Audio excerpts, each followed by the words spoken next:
Okay, the purpose of this tutorial is to show you how to sign up for Zeemaps. We're going to use it to make an interactive map to show Sarah's cross-country trek to help solve the skull puzzle. So the first thing you need to do is you need to type in the address, which is www.zeemaps.com. Okay, once you load, you're going to come over here to the upper right-hand corner and click the Sign In Register. Use your school email to sign in with, and use your school email password. When you're done, you want to click register. I'm going to click sign in because I already have an account, but you will click register. When you are registered, your name, your username, which is going to be your email address, is going to appear up here in the upper corner. So what you want to do is come here to where it says create a free map. The map name I would like all of you to call the Crossbones. That way it will make it really easy to identify. Do not add in a password. I'm not too worried about other people logging on and changing your information. However, under starting location, we're going to do Boston, Massachusetts. Capital M, capital A is your postal abbreviation, and then hit create. The thing about these with the maps is that you have to make sure that you're spelling your city correctly and you're using the correct postal abbreviation, or you're going to end up somewhere where you don't really want to be. So this is what my screen looks like. It actually gives me the street view of Boston, which, while lovely, is not what I want. So I'm going to come over here to where I can zoom, and I'm going to zoom out. I want more of a state or a regional view. Okay, this kind of gets me closer to where I want. Now I'm going to come up here to where it says additions.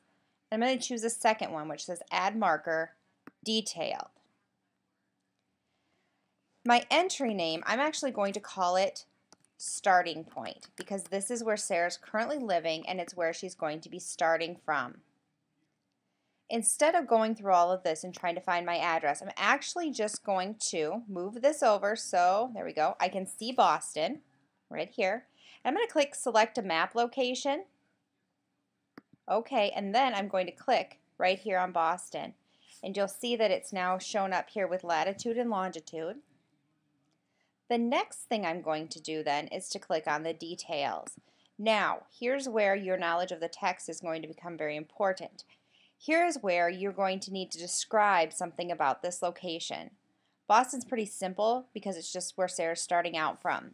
As she starts to follow the path of the skull map, your details are going to have to include a little bit more about each location.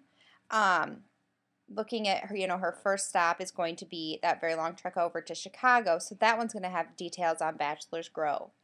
So just to keep it simple, I'm going to write Sarah is starting her cross-country journey from her new hometown. Then I'm going to hit submit.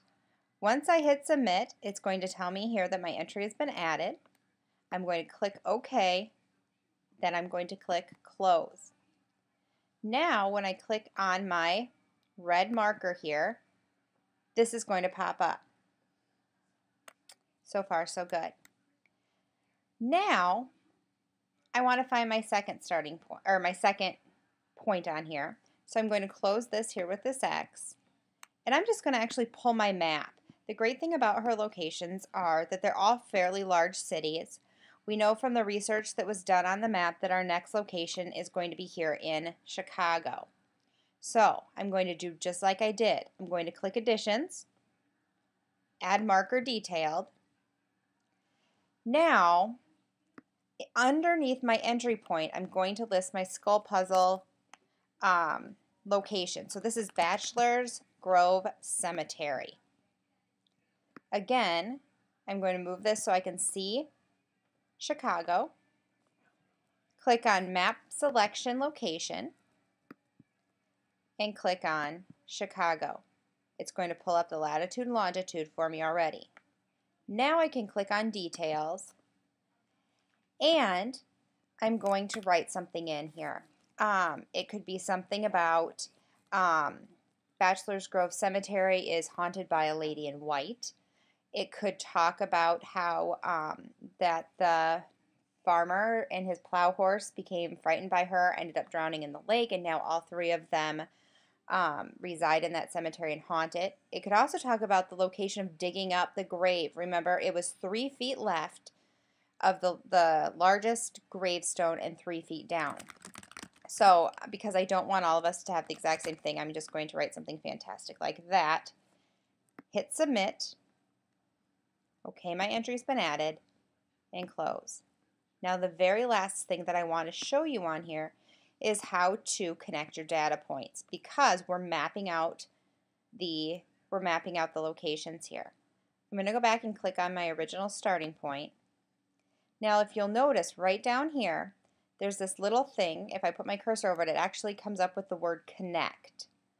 I'm going to click on the connect, and I'm going to add my title. Now, because this is in diary mode, I'm going to call this day 1 because we need to keep track of what days cover which distances.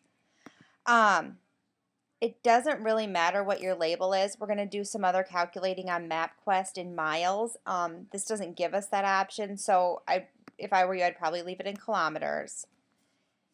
And what I'm going to do now is click Submit. Now it's going to ask me to click on a marker to connect to. I'm going to click OK. And I'm going to find on my map my Chicago point, click it, and hit Submit. You'll notice back here behind on my screen, you can see that blue line has connected them. And I'm simply going to hit Close. If I scroll out a little bit more, oops, gracious, wrong way. Scroll out this way a little bit more, you can kind of start to see, if you look at it as the United States as a whole, how I'm starting to map my route. And you're going to continue to follow these exact same directions to add each of our points across the United States. Remember, and you can see right here, our final destination point being Los Angeles. When you're done, this should automatically save itself online. We'll do some sharing with it underneath publishing our links at a different time. So you don't need to worry about the sharing. I would, however, make sure you're at a decent stopping point before you log out.